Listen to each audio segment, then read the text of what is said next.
오늘은 교회 창립 17주년 감사 예배로 드리는 날입니다.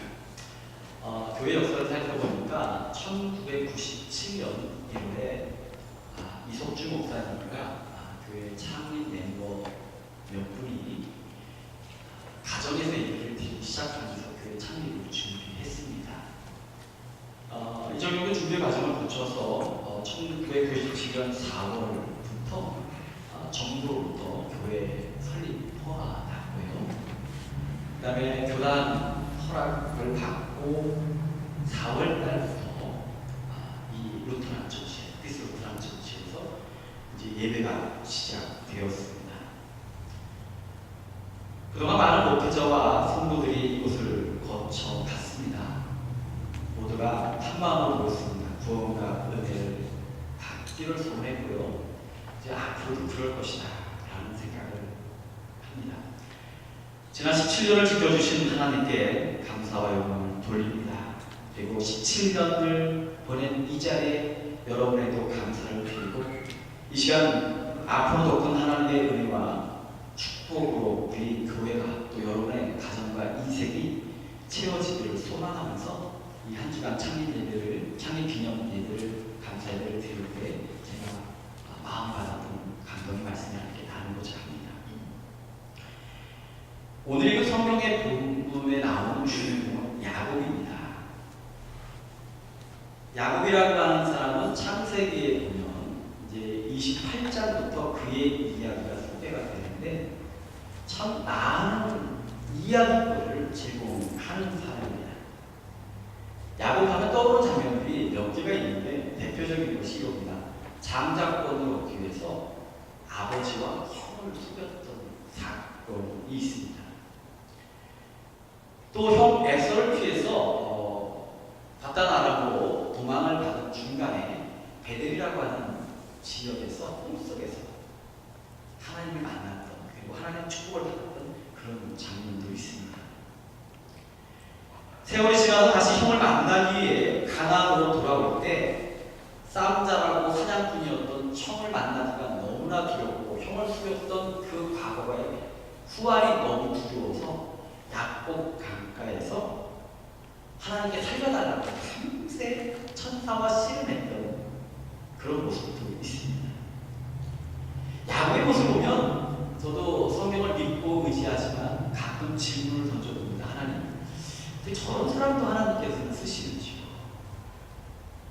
아버지를 속인 사람은 어떻게 하나님께서는 또 그렇게 축복하시는지요? 이런 의문이 들 때가 있습니다.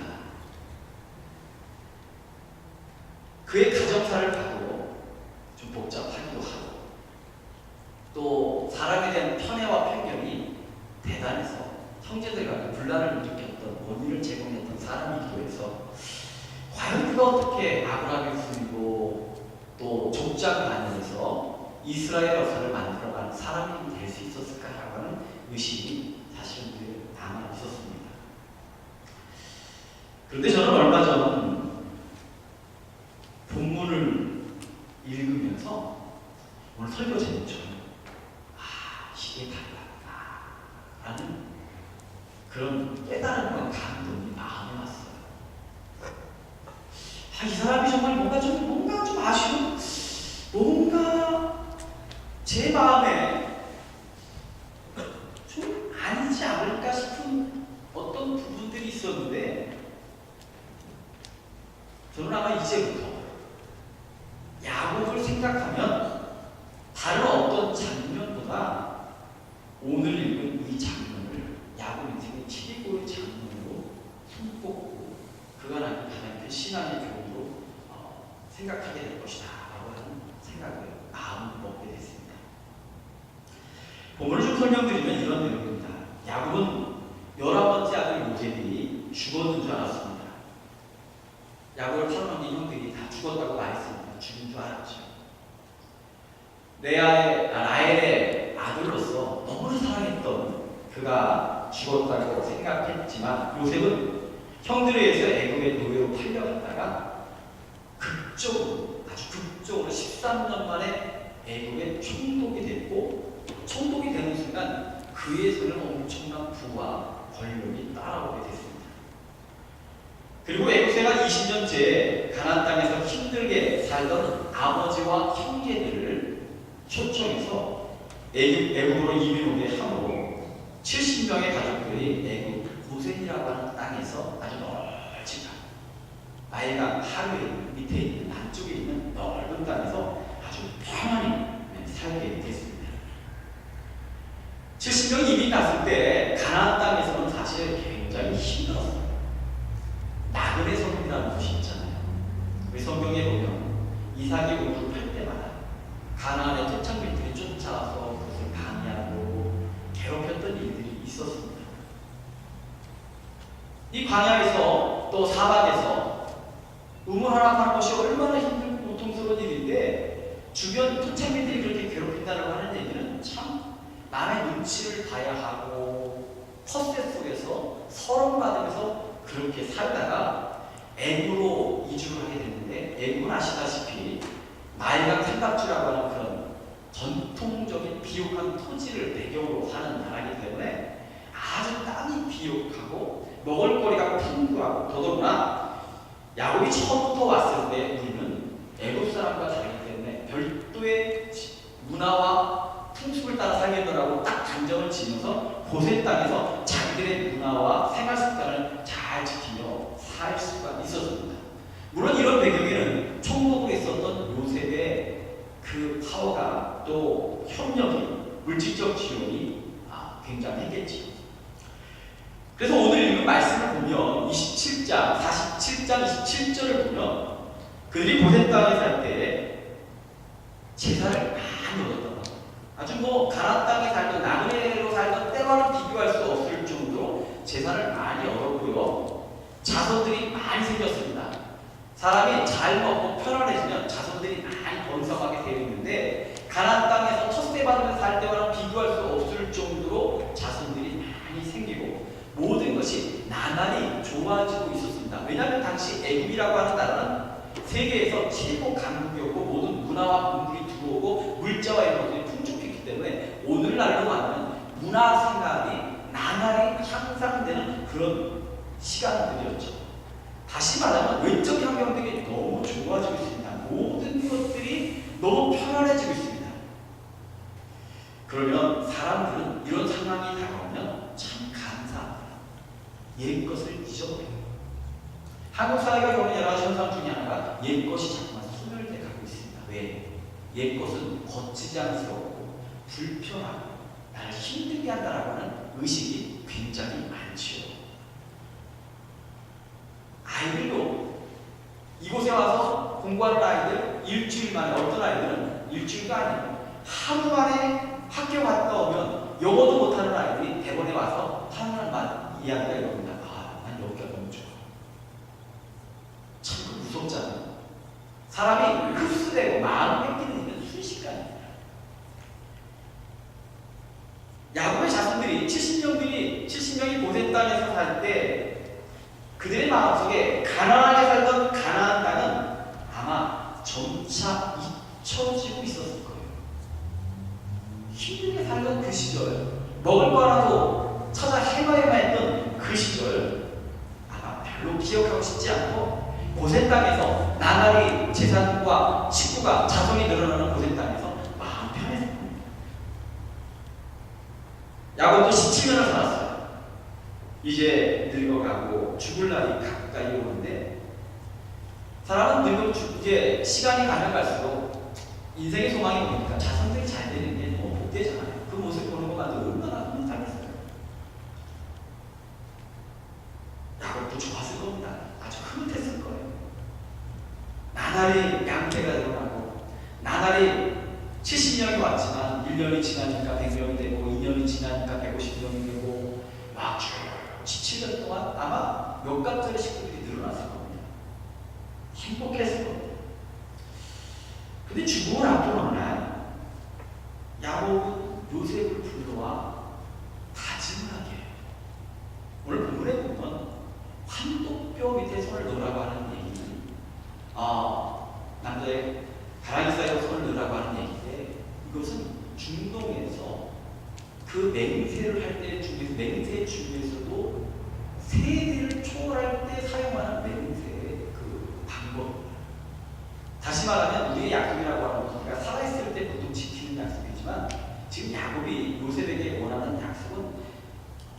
내가 죽더라도 내 아들이 아니면 그 아들이 꼭 지키기를 강권하는 그런 맹세를 요구하면서 하는 말이 이런 얘기입니다.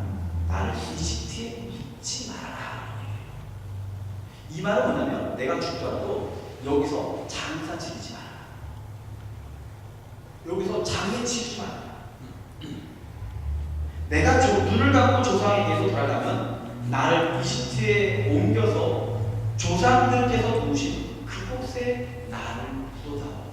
성경적으로 보면 아브라함이 사라가 죽은 후에 그 사라를 장례 지내기 위해서 장지를 샀는데 막벨라이라고 하는 곳이 있습니다. 이곳에 아브라함과 사라와 이삭과 리브가가 이미 붙여 있죠. 이 말은 굉장한 의미가 있습니다. 이런 얘기입니다. 나는 죽어서라도 가나안 땅으로 돌아가려다. 이런 얘기. 내가 지금 여기 있지만 나는 여기서 뼈를 묻을 사람이다. 나는 죽어서라도 나는 그 땅으로 가겠는데, 이 말을 더하면 이 말씀에는 나만이 아니라 언젠가 나의 후손들, 나의 자손들은 지금 이 땅에 머물 것이 아니라 언젠가는 가나안 땅으로 돌아가야 한다라고 하는 유언적인 성격의 이야기입니다. 이미 말씀을 드렸지만 야곱의 아들들은요, 이집트에서 너무 편안했습니다. 보호를 받고 먹을 것이 넉넉하고 양떼와 자손들이 늘어가니까 이미 형제들의 마음속에는 가나안에 대한 기억이나 생각이 이미 잊혀지고 있을 거예요. 우린 종종 그런 생각하잖아요. 조금만 편안해지고 좋아지면 좀 계속 이랬으면 좋겠다. 이런 평화가, 이런 넉넉함, 이런 안정감이 좀 지속됐으면 좋겠다. 이건 누구나 생각하는 일입니다. 가나안 땅 너무 지긋지긋해. 그곳에서 음모를 얼마나 힘들었어.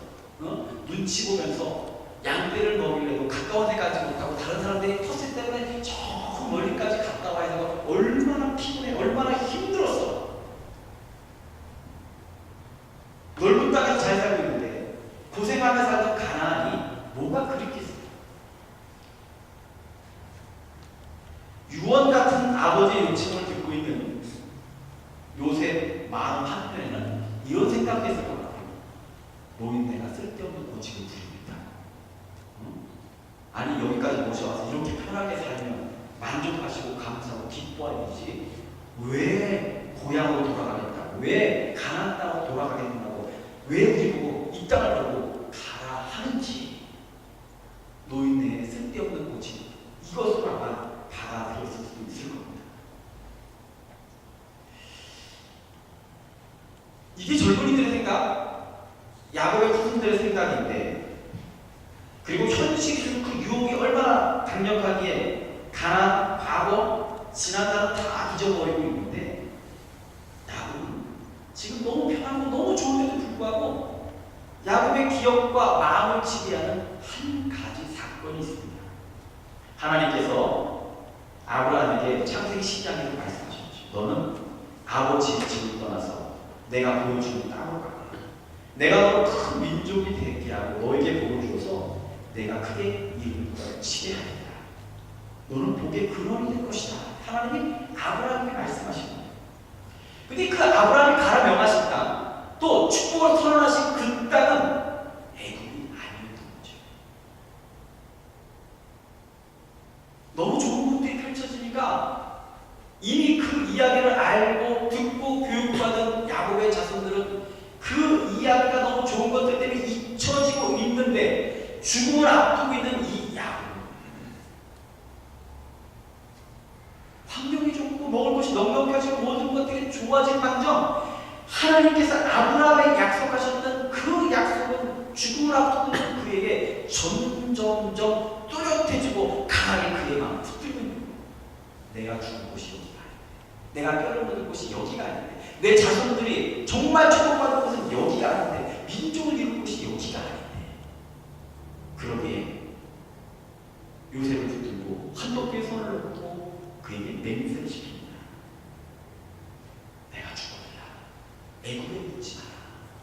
난 조상이 있는 곳에 가서 묻힐 거야.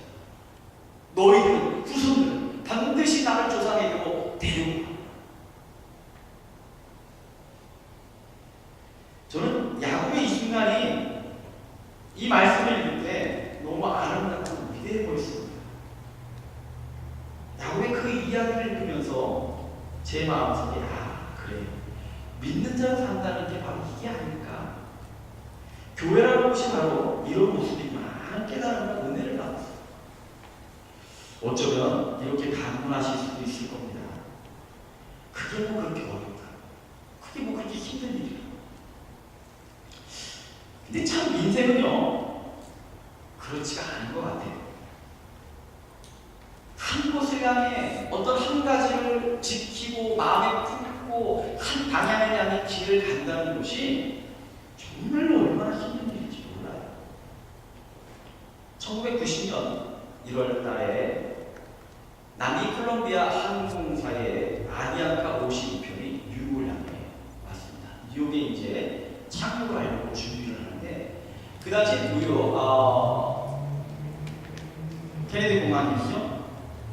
뭐 아주 짙은 안개가 쫙 가득하고 강풍이 불기 시작했어요.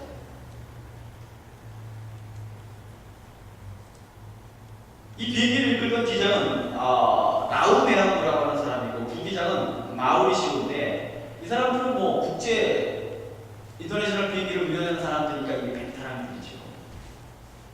이 사람들이 3번 착륙을 시도를 했는데 3번 착륙을 다 실패를 했어요. 막 짙은 안개, 강풍이 들어오니까 다시 올라갑니다. 그리고 이미 상황적으로 그 지역에 99대의 비행기들이 연착을 해서 뉴욕시내에서 지금 뺑 돌고 있는 거예요.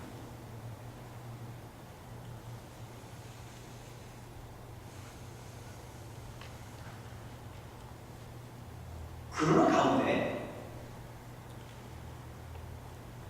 1시간 30분이 지연이 되었고, 이 1시간 30분이라고 하는 시간보다 더 큰 문제가 벌어졌는데, 비행기가 고도 비행을 할 때와 저도 비행을 할 때 연료 소모 차이가 엄청나요. 만약에 이 비행기가 고도 비행을 하고 있으면 1시간 30분이 돼도 아무런 문제가 없었을 거예요. 그런데 저도 비행을 하면서, 왜냐면 다시 착륙을 3번을 시도하는 가운데 연료가 급격하게 떨어지기 시작했어요. 그리고 이들이 남미 사람들인데 뉴욕 간제탑에 통신을 할 때 우리가 내려달라고 이야기를 안 한 건 아니었지만, 제가 이에 대한 책을 읽으면서 최근에 알았습니다. 뉴욕 관제탑 관제사들이 그렇게 대단하다. 뭐 아주 그 비행기와 관제탑 사이에 주도권 싸움입니다. 왜냐하면 수많은 비행기들 수천 대가 하나 오고 가기 때문에 이 관제탑의 관제사들이 비행사들과 서로 기싸움을 하는데, 막 막말도 하고 어떤 때 말을 들으면 아예 대꾸도 하고 그런 치열한 싸움들이 있대요. 근데 99대나 이미 이제 지연이 되고 이런 상황들 속에서 이 사람들의 연료는 자꾸만 떨어져 가고 있는 거죠.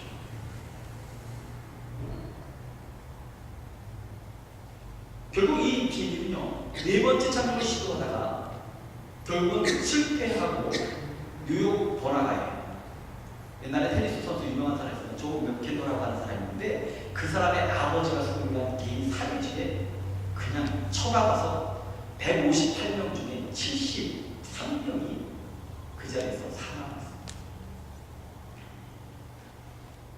한국에서 난리가 났죠. 도대체 이게 어떤 일인가? 왜냐하면 비행기 기체 결함이라는 얘기 많이 들어보셨을 겁니다.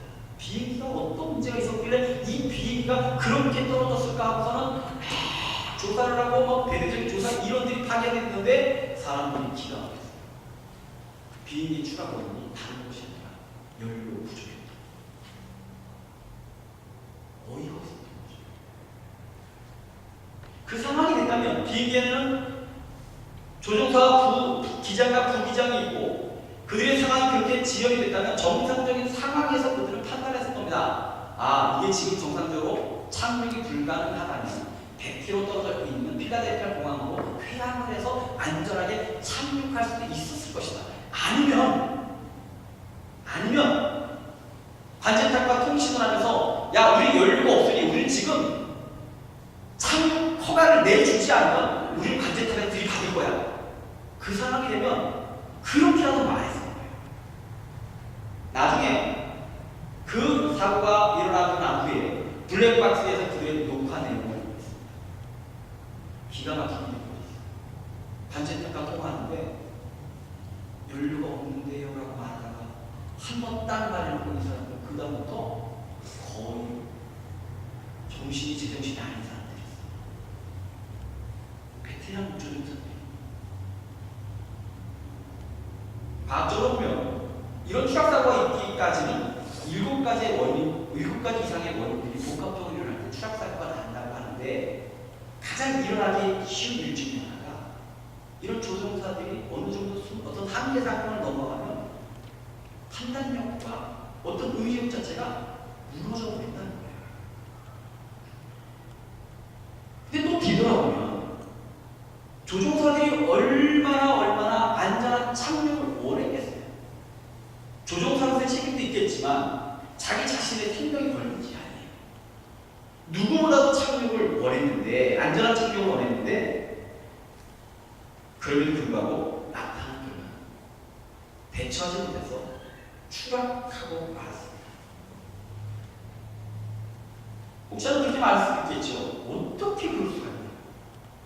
어떻게 그럴 수가 있냐? 비행사, 조종사, 베테랑 경력하는 사람들이 그 상황에서 그 연료판 계기하나 제대로 확인하지 못하고 관제탑과 대화하나 똑바로 못해서 그런 일을 벌일 수 있냐고 물어볼 수가 있지만 인생은 사실 그래요. 오늘 조금 우리 예배 중에 파워포인트가 정상적으로 돌아가지 않아서 지난주 예배 순서를 우리가 사용하게 됐습니다. 강윤 집사님이 갑자기 예배 전에 찾아줘서 그 메모리 카드로 이렇게 갖고 오시는데 오늘 와서 열어봤더니 저장은 분명히 있는데 저장이 되지 않았어요. 집사님 여쭤보겠습니다. 저장하고 싶지 않으셨던 건 아니죠? 분명히 저장하고 싶었을 거예요. 저장하셨죠? 네.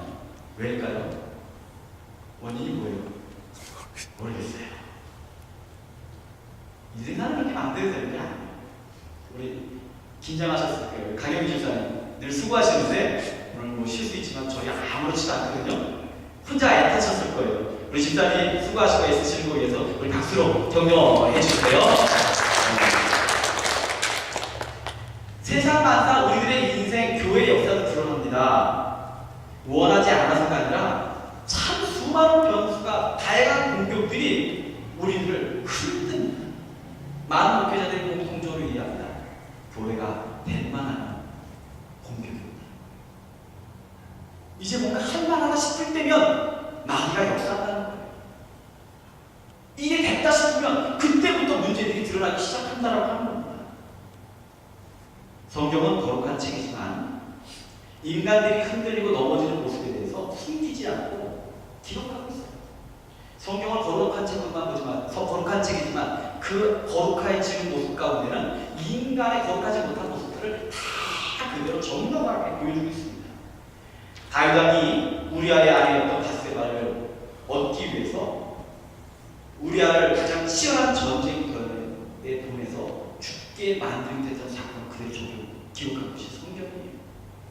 남유다 3대 성왕 중에 한 명인 히스기야라고 하는 왕이 있습니다. 이 사람은 굉장히 대단하다는데 어느 한순간 그가 병으로 짓밟고 나라를 지키고 정말로 큰 일을 많이 한 후에 그것을 하나님께 영광 돌리고자 바벨론의 사자들에게 자신의 영광과 자신의 능력을 과시하다가 하나님께 진노를 받고 그 진노로 말미암아 남유다가 바벨론의 손에 의해서 멸망당하는 심판을 얻게 한 사람이 바로 히스기야이기도 합니다.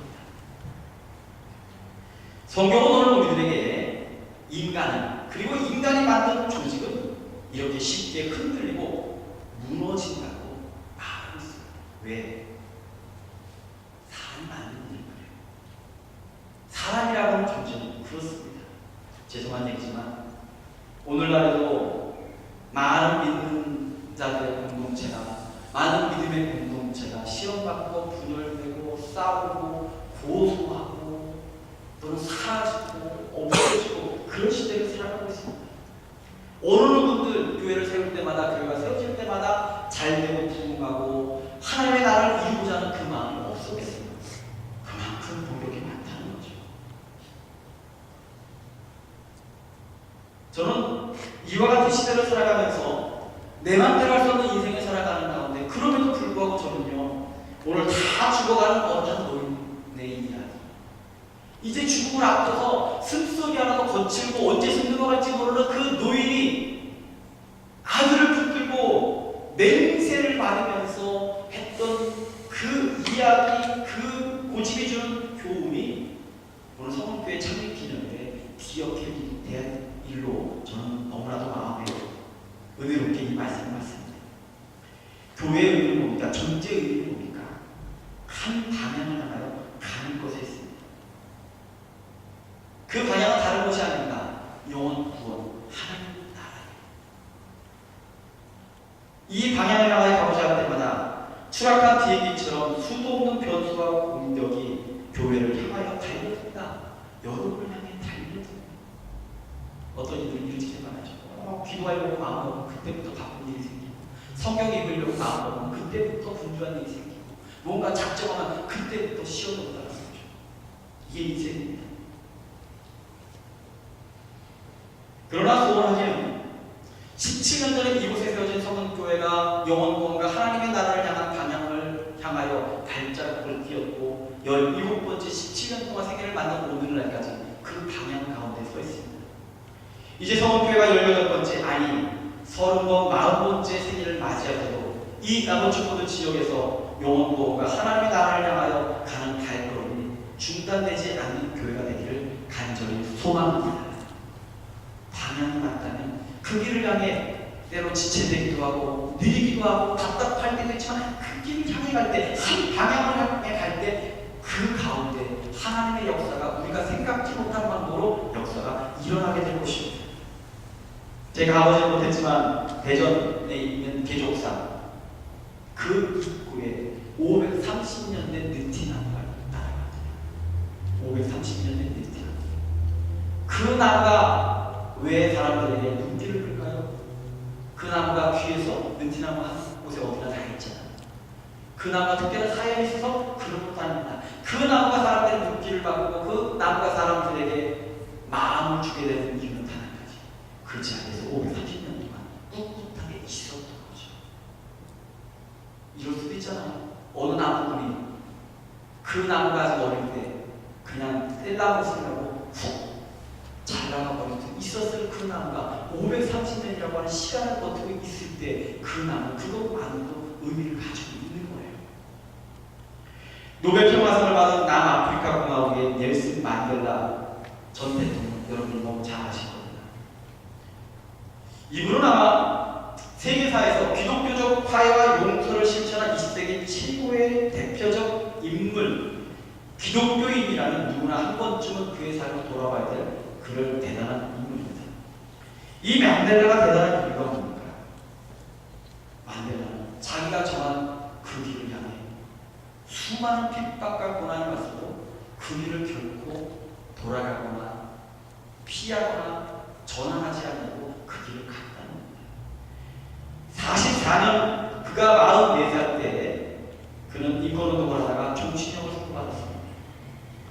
그래서 그때부터 27년 동안 로벤 아일랜드 작은 간반에서 차별받는 흑인들의 자유와 민주주의와 인권을 위하여 멀무먼 여정을 갈 때마다 수많은 타협과 수많은 유혹들이 그의 마음과 정신과 신앙을 향해 공격해 왔지만 그것이 올 때마다 그는 그 마음의 분노 때로는 지고 많은 것들을 하나님의 화해와 용서와 기도로서 그 27년 동안 감옥에서 그리스도의 인격으로 신앙의 성숙으로 이끌어내고 그 중심을 지키고 이제 40대에 들어갔던 그가 44세니까 딱 제 나이에 44살에 들어갔던 그가 이제 27년이 지난 70이 넘은 노인네가 돼서 세상 바깥에 나올 때 사람들은 그를 보며 환호했습니다. 작은 감방에서 그는 갇혀 있었지만 그 신앙과 한 길로 가는 외길로 가는 그의 이 인생은 작은 감옥에 감출 수도 없고 가릴 수도 없고 숨길 수도 없던 세계사에 새로운 역사를 만들고 인간사의 화해와 용서를 만드는 아주 거대한 영향력 있는 그런 공간이 됐습니다. 그는 1993년 12월 10일 노벨 평화상을 받았습니다. 이 노벨 평화상을 받은 것에 대해서 어떤 분이 이렇게 평했습니다. 노벨상이 만델라에게 영광을 안겨준 것이 아니라 노벨 평화상이 그에게 주어지고 말미암아 그 상의 가치가 더 높아졌다고 말할 수 있다. 노벨상은 만델라의 경이로운 관용과 인격 앞에 바친 인류의 최소한의 예의이며 경의와 존경의 표현이라고 해야 할 것이다.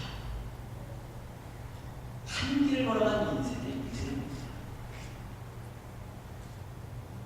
야곱처럼 만델라처럼 한 길을 가면 그곳에 축복이 있고 하나님의 역사가 준비된 위대한 섭리가 있습니다.